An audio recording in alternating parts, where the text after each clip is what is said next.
Church. Nais niyo bang madagdagan po tayo dito? Amen. Ang Diyos ang magdadagdag, gagamitin po tayo. Amen. The Lord added people to the church. Ano po ang ating topic, no? Sa po natin sa Acts, Book of Acts, chapter 2, verse 41, hanggang verse number 47. Ang Diyos po, isang araw ay pupunin niya po yan. Gagamitin po niya tayo. Ikaw at ako. No? Lahat tayo ay nais ng Panginoon magamit. Sa Acts chapter 2, verse number 41, down to verse number 47. Diyan na po kayo, say amen. Amen. Sahin po natin na sabay-sabay. Ready? Begin. Then they that gladly received this word were baptized, and the same day there were added unto them about 3,000 souls. And they continued steadfastly in the apostles' doctrine and fellowship, and in breaking of bread, and in prayers. And fear came upon every soul, and many wonders and signs were done by the apostles. And all that believed were together and had all things common, and sold their possession and goods, and parted them to all men, as every man had need. And they, continuing daily with one accord in the temple, and breaking bread from house to house, did eat their meat with gladness and singleness of heart, praising God and having favor with all the people. And the Lord added to the church daily such as should be saved. Ay po'y manalangin, mapagpalang Diyos sa mga banal na nasa langit. Salamat po, Panginoon, sa aming nga po pag-aaral sa gabing ito.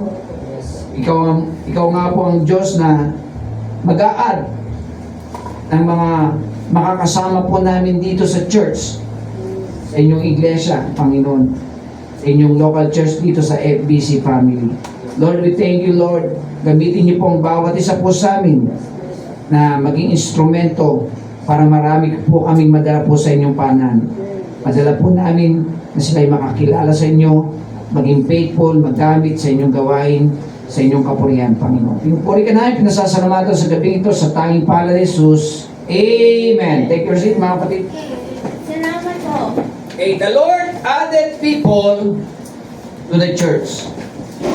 No? Dinadagdag ng Panginoon ang mga tao sa bahay-sambahan. So nakita po natin, ito pong church na Jerusalem, no? Ito po ay was at the peak of the revival. Sila po ay, itong bahay-sambahan ng Jerusalem ay nasa tugatog ng kanilang muling kainitan, no? O sa kasiglahan sa mga panahon na yon. No, nagkakaroon sila ng maiinit sila, masigla sila. Sila talaga ay revive. Dahil sila po ay nagpapagamit sa Panginoon. So makita po natin na we know the Lord is powerful. Tama? That He can do whatsoever He desires. No? Alam naman natin na ang Panginoon ay makapangyarihan, so whatsoever He desire, nangyayari yun. At kung ano man po yung desire din ng ating puso, sinasagot ng Panginoon. Katulad po ng desire ng inyong puso, no? Mga request po natin, mga nais natin hihingin sa Panginoon, ay pinakikinggan ng Panginoon at tinutugon ng Panginoon. So, yun po makikita po natin. Ganun din po sila. No? Meron silang mga desire sa kanilang buhay na nais na masagot ng ating Panginoon.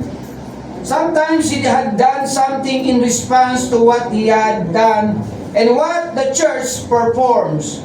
So, makikita po natin yun, no? Kung minsan ay ginagawa ng ating Panginoon, no? Minsan po, yan po yung nangyayari po na sinasagot ng ating Panginoon, may sagot ang Panginoon sa atin eh. Yes, no, wait. No? May time na yung prayer mo, Yes, sa Panginoon. May time yung prayer mo, wait muna anak. May time ang prayer natin, no ang sagot ng Panginoon. Kung hindi ito kalooban ng Diyos. Okay? Pero makikita po natin na pagka yan ay will ng Panginoon, sigurado, sasagutin ng Panginoon. Okay? Now, the Lord add people to our church. But remember, there is a difference between the crowd and the church. No? Makita po natin na may dinadagdag ang Panginoon ang mga tao sa ating bahay-sambahan, pero tandaan po natin magkaiba yung pagkakaiba ng yung karamihan at yung nasa bahay-sambahan. No? Kita po natin, ang Diyos hindi naman tumitingin sa dami, pero maganda kung marami, ang puso tama. Maganda ang marami kung ang mga tao ay faithful. Pero kung marami nga, hindi naman tama ang puso, wala naman yung buhay nila sa pagtatalaga nila sa Panginoon, wala rin. Walang saysay yung dami ng church. No? So, kahit tayo po ay dito, kukunti lang, pero tinatalaga natin yung buhay natin sa Panginoon, may commitment tayo na pagtatalaga, na tuwing Webes, nandito tayo, prayer meeting, no? Na tuwing Sabado, may dawn prayer meeting tayo, nandito tayo. At tuwing Linggo, may worship service tayo, nandito tayo. Much better. Dahil nandun yung ating commitment na itinatalaga ang ating mga sarili para sa kapupuri ng ating Panginoon. So makikita po natin, ganyan po ang nais ng Panginoon, na mapansin po natin na tayo po ay dinagdag ng Panginoon sa isang iglesia upang tayo po ay maging faithful. Maging kagamit-gamit. Paglingkuran natin siya. No? Yung pagdating mo dito, isang bagay na po yan na nagpapagamit ka sa Panginoon. No? Sa tuwing ikaw ay pupunta dito, mayroon kang may purpose kung bakit ka pupunta dito para gamitin ka ng Panginoon. No? Ano yun? Manalangin sa ibang kapatiran. Diba? May prayer meeting tayo. So ano yung gagawin mo para ikaw ay magamit? Punta ka dito, ipag-pray mo yung kapatid mo sa Panginoon. May karamdaman, ipag-pray mo. No? Nangangailangan ng panalangin, ipag-pray natin. So malaking bagay po ang prayer meeting. Yes. No? Right. Pag-aralan nga natin minsan po yan, what is the important of prayer meeting. No? Kung yung natandaan. So yan po yung ating pinag-aralan mga past few weeks. No? Yung mga nakaraang linggo. Okay? So ngayon meron tayong 7 punto na ating pag-aaralan patungkol po sa ating tema na the Lord added people to the church. No? The Lord added people to the church. So number 1, their remembrance. No, hindi tayo lalayo doon sa ating binasa na text. Pasilip po natin yung verse number 41. Then they that gladly received His word were baptized. No? Nung sila po ay nakatanggap ng salita ng Diyos, ano ginawa? Sila ay nabautismuhan. Pero hindi po yun ang naging way para sila po ay maligtas. Hello? Yes. No? Yun po ay pagsunod sa kalooban ng Panginoon. Receive the word of God. So, nandun na po na sila ay nakakilala sa Panginoon. No? Bago sila binautismuhan. Madalas po tinuturo ng mga kulto na ang bautismo ay paraan ng kaligtasan. Pero no. Ito po ay paraan ng pagsunod sa kalooban ng Diyos. So makita natin, natanggap na nila yung salita ng Diyos dahil sila yung saved na. At kaya sila yung saved, kaya sila binautismuhan ngayon. Okay? So makita niyo po, and the same day, there were added unto them about 3,000 souls. Mga kapatid, 3,000. Pipihira na po ngayon ang local church na meron pong ganyan. No? Bibihira na po. May nangyayari pa rin pero bibihira na. Talagang yung mega church o yung talagang napakalaking local church na tulad nga po ng San Pedro kay Pastor Laurena. Kasi yung kay Pastor Lorena, yung mga churches na yung mga na ano niya, from mga mission niya, siya pa rin yung nag-handle. No? Tulad po doon sa Taiwan, sa ibang lugar dito sa Pilipinas. No? So, yun ay nangalat. Tapos, dadalhin po nila doon pagka-anniversary nila, yung mga bisita, at then, sila po ay magsosolving. Kaya talagang madami ang nagiging nagpo-profess. No? Tumatanggap sa Panginoon. Ganyan po nangyayari. Kaya ang dami po nila ng bisita, ang dami rin po tumatanggap. So, verse 42. Talong tayo sa verse 42. So, 3,000 nakakilala sa Panginoon. Ito po ay dinagdag ng Panginoon doon po sa local church ng Jerusalem. No? Kita po natin, and they continued steadfastly in apostle doctrine and fellowship and in breaking of bread and in prayers. Point number 1, their remembrance. No? Ang kanilang alaala. No? Pakita po natin yung alaala po na kung saan pinapakita po dito, doon merong nakakilala na 3,000 na katao at ito'y idinagdag doon sa local church. Walang imposible sa Panginoon, maaaring mangyari yung ganon sa panahon din natin ngayon. Pakita niyo verse 42, and they continued steadfastly. Ang kailangan lang mga kapatid, magpatuloy para sa Panginoon. Continue.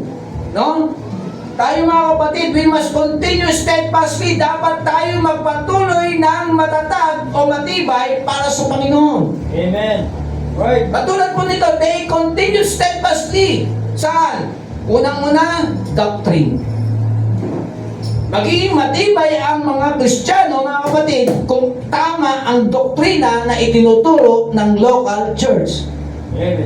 Pagkalihis, katulad ka ng sinabi ni Brother Wilson kanina, meron siya nakausap na ginagamit NIV. Pagka-doktrina mo ay lihis. No? Sa salita ng Diyos, at ginagamit mo hindi ang King James Bible, wala na. Magiging yung ginagamit.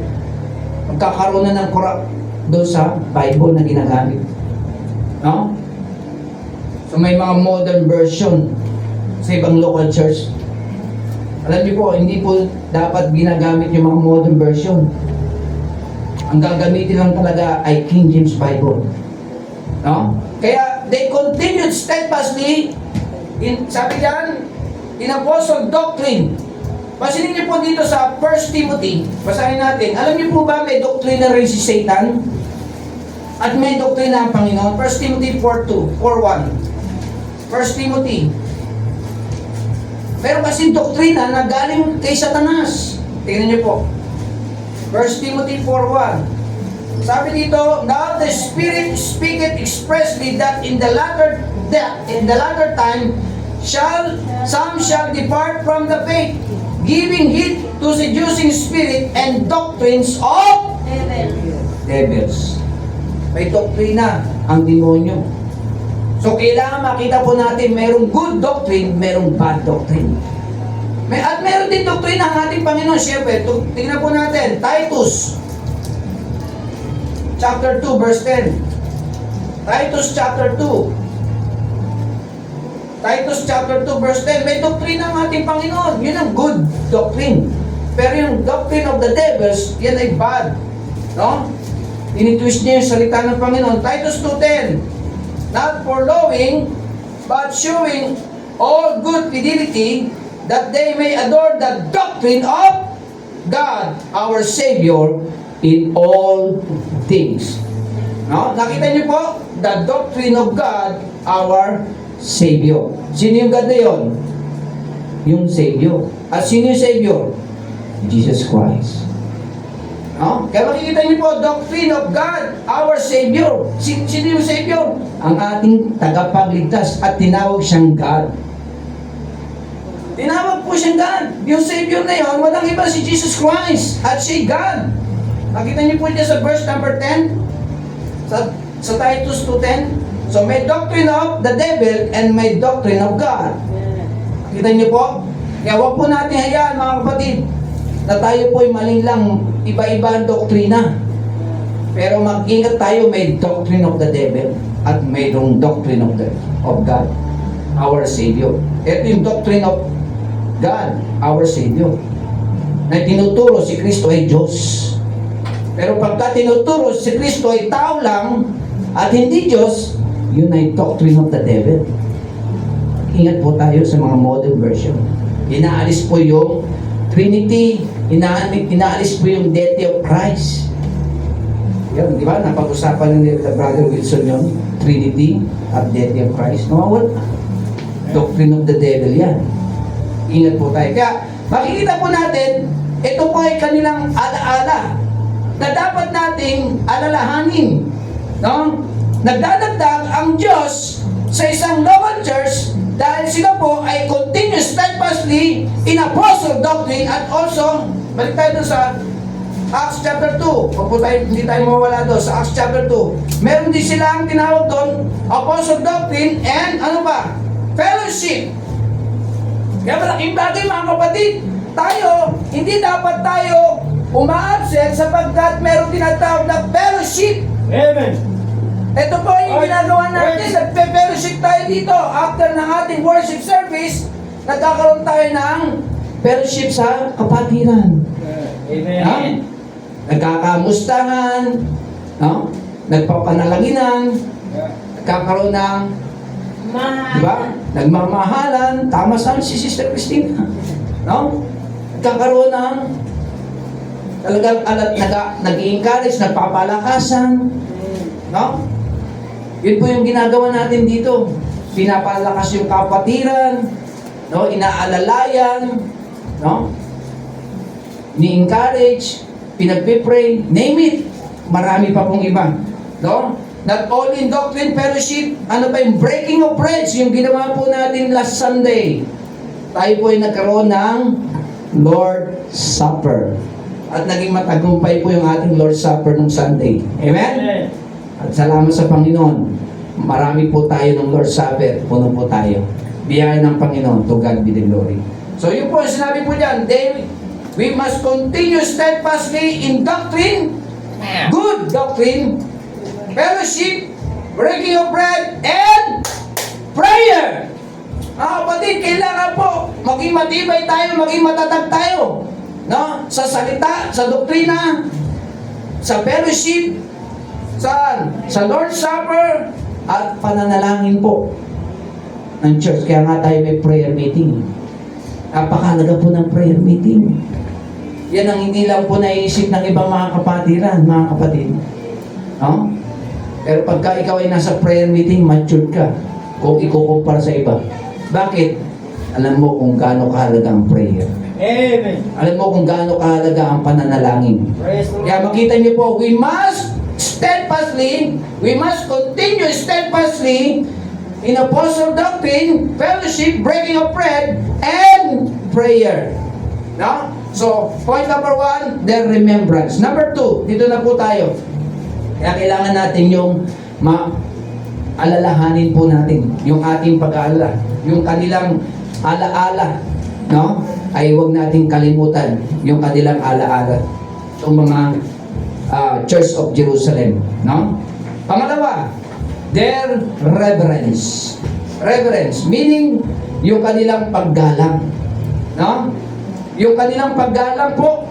Verse number 40, dito tayo sa verse number 43. And fear came upon every soul, and many wonders and signs were done by the apostles. So makikita po natin mga kapatid, nandun yung takot. No? May fear. Saan sila may fear? Sa Panginoon. Amen. Dapat ikaw at ako ay may takot tayo sa Panginoon. Nakita niyo po sabi sa verse 43, and fear came upon every soul. Lahat sila ay may takot. Kanino sila may takot? Walang iba, sa Panginoon. Kaya tayo mga kapatid dito, ang takot natin na hindi dapat mawala sa Panginoon. Dapat manatili yung takot natin sa Kanya. Amen. Kasi kung may takot ka, pupunta ka sa church. Kasi kung may takot ka, mananatili ka sa gawain ng Panginoon. Kasi kung may takot ka, magpapatuloy ka para ikaw ay maging huwaran sa mga kapatiran. Magpapatuloy tayo. Hindi tayo dapat hihinto. Hindi tayo mag-give up. Hindi tayo mag-quit. Hindi tayo lalayo sa Panginoon. Yun pong nais ng Panginoon eh. Tayo po, we must continue steadfastly in apostle doctrine, fellowship, breaking of bread, prayers. Makita natin, second point, the reverence, no? The reverence, ibig sabihin yung kanilang takot, no? Na may paggalang sa Panginoon. Nakita niyo po, lahat po sila ay merong fear. Kasi pagka may fear ka, no? Iisipin mo palagi ang Panginoon. Isip mo palagi maglingkod sa Panginoon. Isip mo palagi ang nakapokus sa isip mo, walang ibang Panginoon kasi may takot ka sa Kanya. Amen. So number 2, the reverence. No? The reverence. Makita po natin.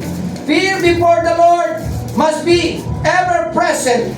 Ang takot sa harapan ng Panginoon ay dapat na naroon sa atin.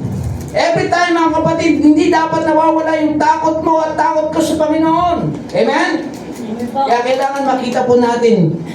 Minsan ang Kristiyano natatakot pa sa tao kaysa Diyos. No? Pag sinabihan pa ng tao, yung Kristiyano, huwag ka munang matin. Mas takot pa doon sa nagsabi, huwag ka munang matin kaysa ni Diyos na gusto umating ka. Tama?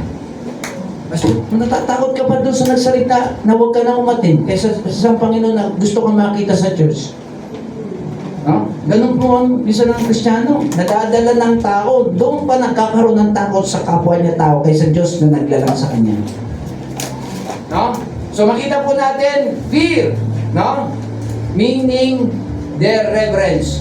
So makita po natin niya, mga kapatid, yung reverence hindi dapat nawawala. Number 3, their relationship. Mapansin po natin yung relationship. Ano mapapansin natin sa verse number 44? Sa Acts chapter 2, verse number 44, no? Yung relationship nandito sa verse number 44. Basahin ko po, no? And all that believed were together, no? And had all things common. Mapansin niyo po, lahat, all that believed were together. Ibig sabihin yung together, mayroon silang sama-sama sila. All together. May relationship sila na sila ay nagtiwala sa kanilang Panginoon. Nagtiwala sila na mayroong Diyos na nakikinig at sumasagot sa kanilang panalangin. Nagtiwala sila na may Diyos, no, na nagpo-provide ng kanilang pangangailangan sa kanilang buhay, sa kanilang araw-araw na pamumuhay.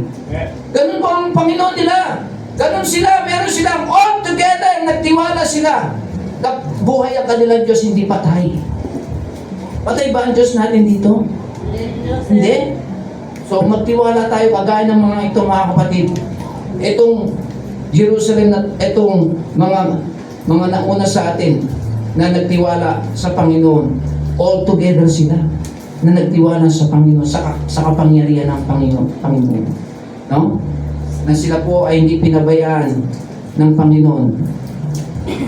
Hindi sila pinabayaan at hindi sila kinalimutan ng Panginoon sa kanilang buhay. Kailanman hindi tayo pinabayaan at hindi kailanman tayo kinalimutan ng Diyos. Kailan ka ba pinabayaan ng Panginoon? Tanungin mo sa sarili mo, kailan ka ba pinabayaan ng Diyos? Kailan ka ba kinalimutan ng Panginoon nung ikaw ay naging anak niya? Wala tayong masasabi sa ating Panginoon. No comment tayo. Okay? So makita natin, all that believe were together. Don't be isolationist from your brethren. Be friendly and loving. Be the kind of person that is approachable and understandable. Meaning, mga kapatid, lahat tayo dapat dito ay may pagtitiwala na nagsasama-sama. No? Na mayroon dapat tayong pagtitiwala na dapat magkakasama tayo. Na hindi dapat tayo, i-chipwera mo yung sarili mo, ilalayo mo yung sarili mo. Hindi dapat ganun. yung parang self-pity ka. Hindi dapat ganun. Minsan sa Kristiyano ganun eh. No?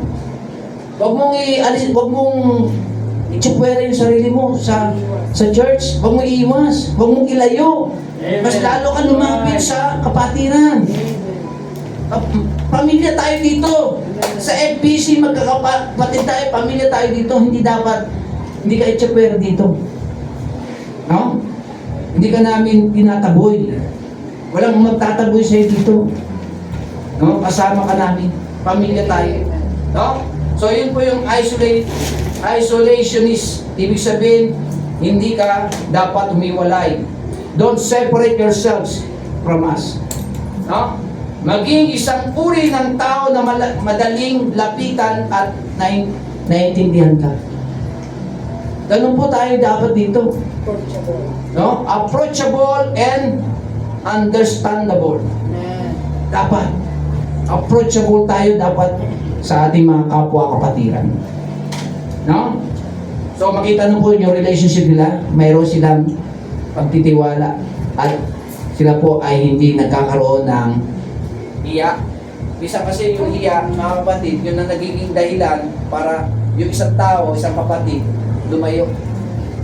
Kung alisin natin yung hiya, pagka tama, wala kang dapat ikahiya kung tama ang ginagawa mo. Ha? Yun ang nagiging dahilan po minsan eh. Pagka meron ka naiya ka, hindi mo magawa tuloy dahil naiya ka. Pagka tama naman yung ginagawa mo, kamiya.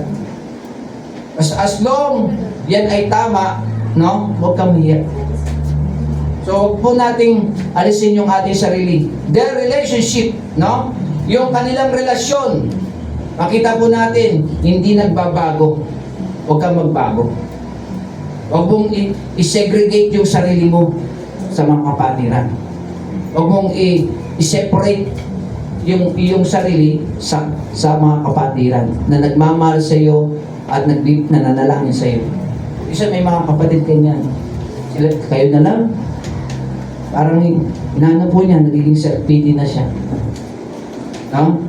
So, huwag po nating alisin yung ating sarili sa fellowship. Amen? So, point number 3, their relationship. Sa verse number 44. Number 5, their response. Ano ba yung response? Yung kanilang tugon. No? Number 4. No, ano yung una? Their remembrance. Number 2, their reverence. No? Number 3, their relationship. Number 4, their response. Yung tugon nila. Verse number 44. No, yung huling passage na sinabi doon, and had all things common. No? Ano makikita po natin? They have the cooperation in the church. All things have common. All things have common, mga kapatid. Lahat sila pare-pare. Sila ay meron pong ginagampanan, may tungkulin sila, meron silang ginagawa, may task sila sa Panginoon, meron silang responsibility, may kanya-kanya silang ministry. Dito po mga kapatid sa church, maganda yung may ministry tayo. Tanungin kita, anong ministry mo sa Panginoon? Maganda, mayroong ang bawat isa sa atin, kahit mga bata, no? Si LJ, si Jacob, no? Si Jade, si Samuel, no? Turuan natin magkaroon sila ng ministry. Kaya nga dinadala ko itong mga batang ito, tinitrain ko. Ministry nila, no? Yung magbigay ng tracts, no? Mag-street preaching, no? Magbigay ng tracts, distribution, no? Yan po, ministry po yan. Maging sa paglilinis dito sa church, sa local church, ministry po yan. No? Ang pagbibigay, turuan din natin yung ating mga anak. Ministry po yung pagbibigay. No? Yan po ay napakahalaga po na ministry. So, makita niyo po dyan, yes, giving is a ministry. So, makita niyo po, sinabi dyan, and had all things common. No, lahat sila. Lahat sinabi all things, hindi sinabi some. All things common. Lahat sila merong kanya-kanyang ginagawa, may cooperation sila in the church. Maganda po yung church ng FBC, may cooperation. Pag ang church ay walang cooperation, o watak-watak po, magiging magulo ang FBC, Marikina. Pag walang cooperation, unity and cooperation kailangan po dito. At tingnan niyo po sa ibang church, pag walang unity and cooperation, no? Kaya sinabi ng Bible, all things had all things common. Ibig sabihin yun, mayroong unity and cooperation. Right? Yes. No? Kaya kailangan, they submit to the authority of the local church. Pagka merong local church, may authority dyan. Ang authority po, pastor. Merong submissive. May submission ang isang member. No? They have one mind with the Lord. Yung isip nila, iisa lang para sa Panginoon. Ang bawat miyembro po sa local church, yung mindset po nila, ang isip nila para sa Panginoon palagi. The Bible is their final authority. Yes, the King James Bible. And they all obey what the Lord commanded that has been preached from the pulpit. Kung ano man ang preach ng pastor, ng preacher dito, no, sumusunod sila sa sinasabi ng salita ng Diyos. Ginagawa nila ang sinasabi ng salita ng Diyos. No? So makita natin, they all obey what the Lord commanded that has been preached from the pulpit. Kailangan po yun, mga kapatid. Kung ano yung narinig mo sa pangangaral dito sa pulpito, sinusunod mo, ina-apply natin lahat, at yun po ang nararapat. No? Yun yung pagtugon nila. No? Kaya makita nyo, and had all things common. Yung word na, had all things common, lahat sila, mga kapatid, meron silang response. Meron silang reply. Meron silang pagtugon. Ayun ang maganda. Ang tanong ko, tumutugon ka ba sa sinasabi ng salita ng Diyos? May pagtugon ba tayo sa salita ng Diyos? Baka narinig mo dito sa isang tenga, lalabas dito sa kabilang tenga. Oo ka lang ng oo lang tayo ng all, pero hindi naman natin ina-apply. So kailangan meron ding tinatawag na pagtugon. No? Response. No? May response dapat ang Kristiyano. May pagtugon. Kaya meron silang cooperation dito. At all things common. Amen? Number 4, their response. Number 5, dito tayo, their resources. Tingnan niyo po yung verse number 45. Yung resources po, ang kanilang yung resources yung napagpupunan o pinagpupunan. Ano po sabi dito sa verse number 45? And sold their possession and goods and parted them to all men as every man had need. Tingnan niyo po, kung sino may pangangailangan, anong ginagawa? Tinutulungan po nila. Amen. Diba? Ano po ang ginagawa natin? Kung meron tayong mga kapatid na talagang kailangan ng tulong, magkakaroon tayo ng special offering para sa kapatid natin. Matulungan in a way na kung kahit na maliit ang halaga, ang mahalaga ay makatulong tayo sa abot ng ating mga kaya. Yun po sinabi dito, yung resources na andun sa, ano po ang ginawa po nila? Pinagbenta nila, their possession, pinagbenta nila ang kanilang mga ari-arian. No? Ang kanilang goods and parted them, no? Pinaghati-hati to all men, sa lahat ng mga tao, as every man had need. No? So pinagbenta po nila, pinarte-parte, ang mga nabenta, ibinigay sa bawat kapatiran para doon sa mga nangangailangan. So saan po nanggaling yung resources? Nandun po sa mga kapatid na nagbenta ng kanilang ari-arian. May ginamit na instrumento. At tayo dito mga kapatid, pwede tayong gamitin ng Panginoong instrumento para doon sa mga kapatid natin na nangangailangan. Amen. Kapatid, napakaganda, di ba? Share your blessing. Amen. Yes. Share mo yung blessing mo sa isang kapatid mo, sa ibang kapatid mo na nangangailangan ng tulong. At isang araw, pag ikaw naman ay humingi ng tulong, hindi ka maintindihan. Amen. Isang araw may tutulong din sa iyo. Kapatid, para sa iyo, tulong namin. Amen. Di ba? Lord. Ang ganda po yung what you sow is what you reap. Kung ikaw ay nagtanim, ikaw din ay aani. Ang ganda po yung mga kapatid, na dumating sa iyo na ikaw ang nagbibigay, hindi ikaw yung palaging binibigyan. Maganda yung palagi, maganda naman minsan na ikaw naman ang magbigay. Hindi palagi ikaw ang ikaw ang humihingi. Ang maganda, ikaw yung nagbibigay. Kaya nga, it is more blessed to give than to receive. Mapalad yun ang bibigay kaysa humihingi. Mas mapalad yung nagbibigay, kapatid. Kaya mas maganda yung nagbibigay tayo. Kasi tingnan niyo po, they sold their possession. Sino pinagpala? Yung nagbenta. Eh kung hindi sila nagbenta, papapalain ba sila? No! Yung pinagpapala, yung nagbibigay. Amen. Kasi doon ka susukatin ng Panginoon sa binigay mo. Diba? Yun ang sinabi ng Bible. Susukatin ka ayon sa iyong binigay. Kaya kailangan po natin, mga kapatid, tayo po ay maging instrumento, magbigay tayo at tayo ay i-bless ng Panginoon.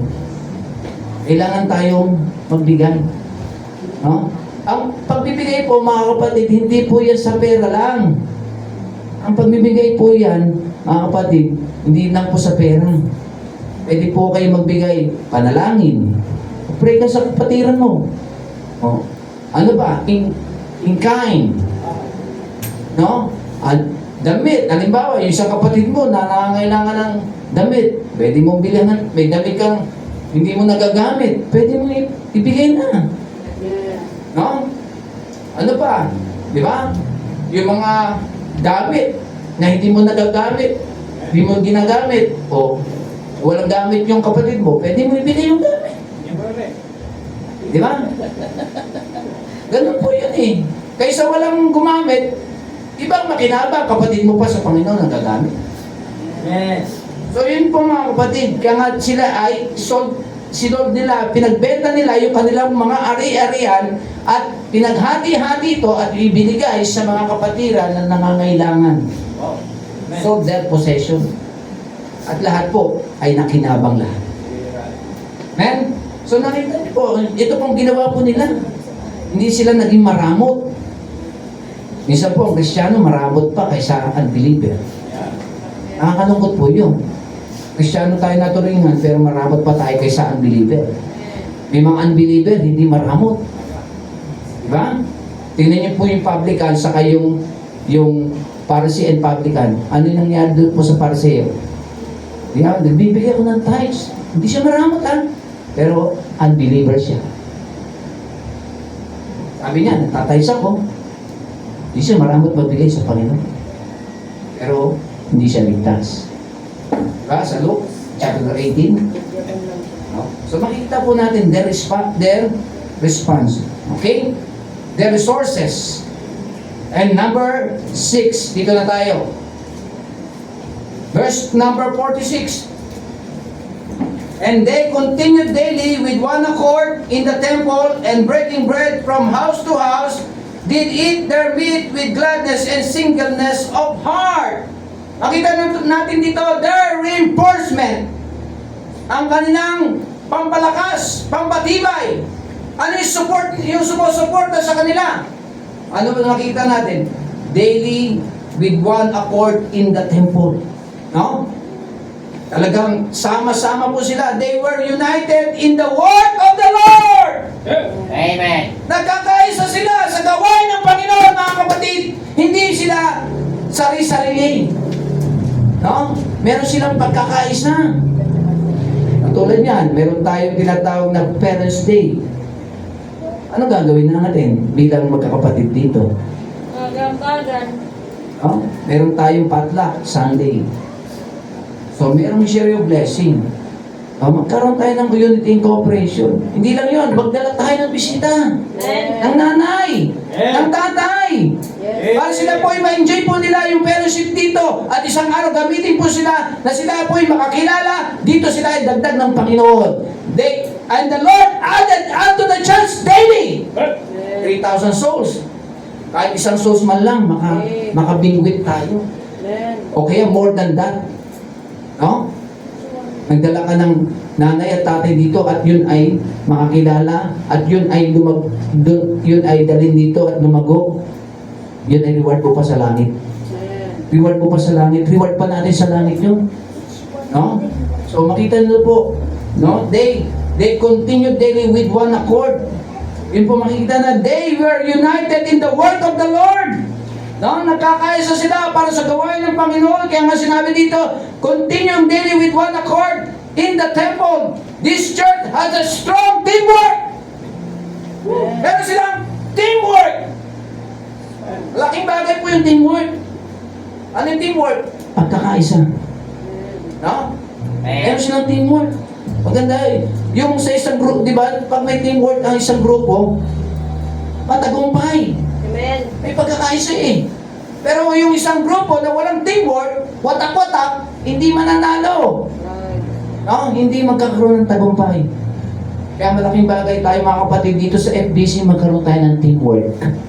Magkaroon tayo with one accord. No? Sabi po diyan, continue daily with one accord in the temple. Meaning, united in the work of the Lord. Teamwork. Pagkakaisa, mga kapatid. Sabi nga po ng isang expression o yung isang isang expression, two is better than one. No? Ang dalawa ay mas maganda pa. Ang dalawa, no, ay mas okay pa sa isa. No? So makita po natin, two is better than one. Di ba? Yung walis tingting. Pag isang tingting lang, hindi makawalis. Pero pag maraming tingting, maraming mawawalis. Maraming malilinis na kalat. Pero yung isa, hindi makakaalis ng kalat. So, meron teamwork. Okay? Malinaw po. United we stand, divided we fall. Sabi nga ng Bible. United we stand, divided we fall. Pag tayo po ay nag-unite, nagkaroon ng teamwork, nagkaroon tayo ng cooperation, united in the work of the Lord, meron pong mararating ang ating local church. Meron po tayong magiging ma-accomplish. Meron tayong matatapos. Meron tayong ma-reach out. Meron tayong mapipinish. No? Meron tayong mararating. Magkakaroon tayo ng tagumpay. Amen? Gusto mo ba magkaroon ng tagumpay? Amen. Magkaroon ba tayo ng teamwork? Amen. Maganda po ang teamwork. United we stand, divided we fall. United in the work of the Lord, continue daily with one accord. Sabi ng Bible, sa verse number 46, no? And breaking bread from house to house, did eat their meat with gladness and singleness of heart. Tingnan po, merong gladness sa kanilang puso. Meron silang kasiyahan ng ginagawa po nila yung teamwork. Meron silang, masaya sila. Hindi sila critic. Hindi sila nagko-complain. Hindi sila compromiser. Hindi sila complaining. No? Hindi sila critic. Panisi. No? Hindi sila nagre-reklamo. Walang murmuring and complaining. Meron silang united we stand, divided we fall. Meron silang united in the work of the Lord. Meron silang teamwork. Pagkakaisa sila. Maganda po dito rin po sa FBC Marikina. Magkaroon ng pagkakaisa. Amen? Hindi lamang yung iilan lang ang nagpapagamit. How about you? Pag merong street preaching, nasan ka? Dati mo namang ginagawa, sumasama ka. Pag may dawn prayer meeting, nasan ka? Na dati naman, umaating ka ng dawn prayer meeting. Pagka may prayer meeting katulad nito, nasan yung iba? Na dati naman, umaating sila pagka may prayer meeting. Hello? Amen. Amen po. Hello? Amen. Gising pa po ba kayo? Baka tulog na kayo.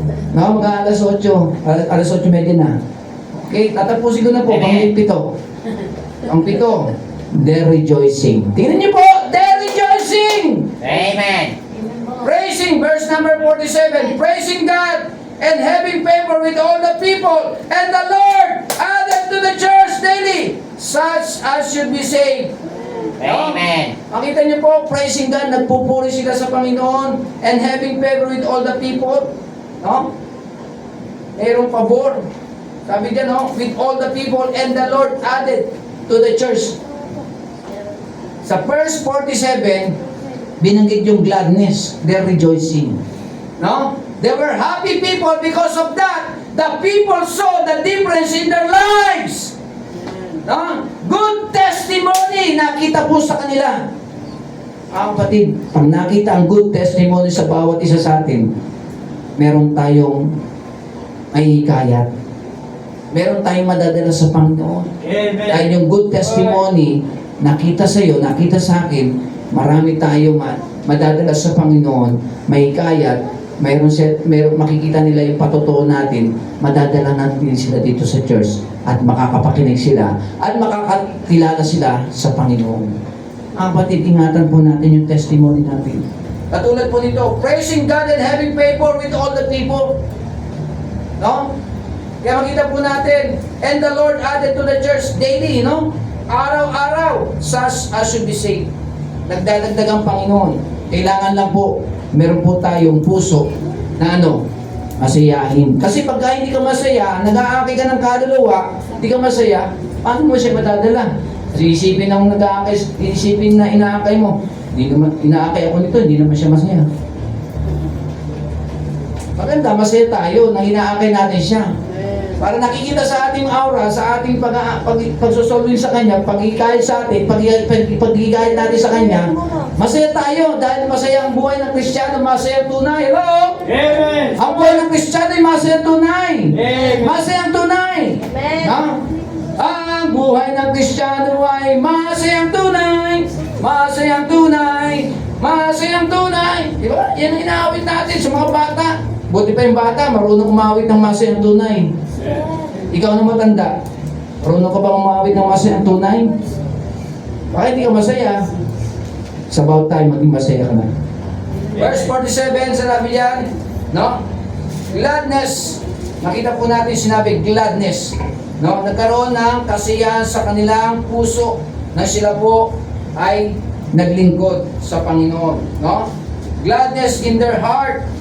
Kita po natin, they're rejoicing. They were happy people because of that. The people saw the difference in their lives. Good testimony. Someone say we need to talk with our lives rather than with our lips. No? Yan maganda. We need to talk with our lives rather than with our lips. Hindi lang dito sa salita dapat. Nakikita sa buhay natin.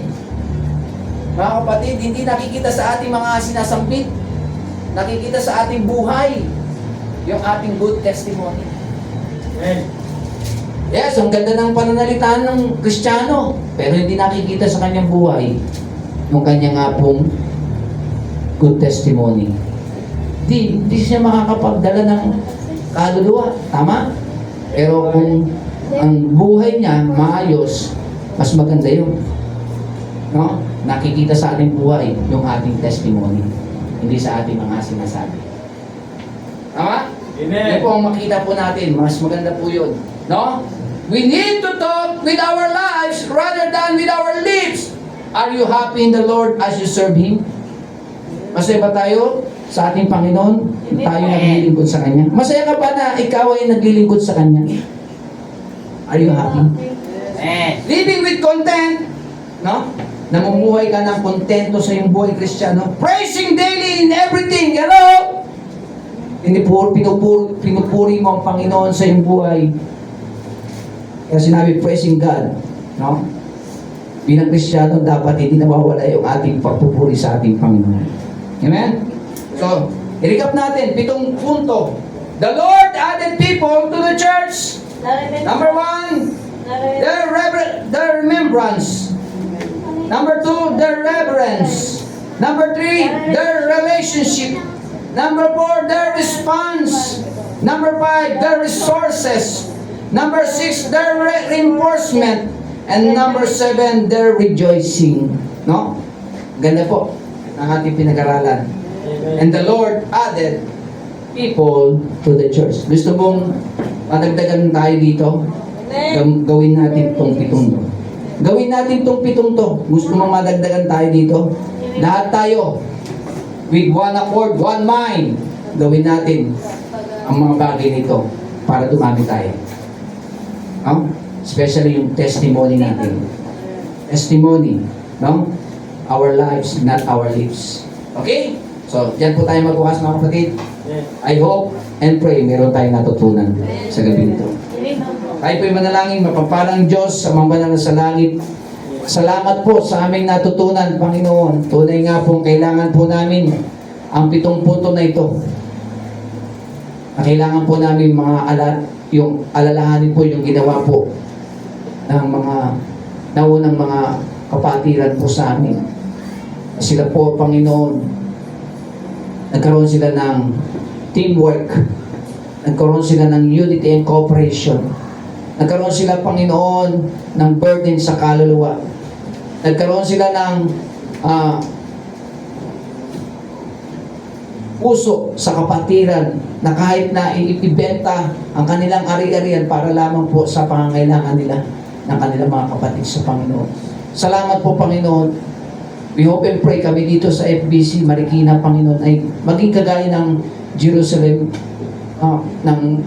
ng mga Kristiyano na nasa Jerusalem dito sa Acts chapter 2. Lord, we thank you sa amin natutunan upang kayo po ay magdagdag ng mga kapatiran dito na magiging faithful, magagamit sa inyong gawain, Panginoon, hanggang sa makasama po namin sila na matagal, maka-fellowship, Panginoon, with one mind, one accord, teamwork, Panginoon. Salamat po, Panginoon, sa aming natutunan. Salamat po, Diyos Banal na Espiritu, sa aming apong natutunan. Ikaw ang aming teacher, nagbigay sa amin ng kaunawaan upang maintindihan po namin ang aming nga po pinag-aralan sa gabi ito. Pinupuri ka namin, pinasasalamatan, Diyos Ama na sa langit, sa tanging pangalan ni Jesus. Amen and amen. Tayo po ay dyan magtapos, mga kapatid. Tayo po dadako sa ating offertory prayer.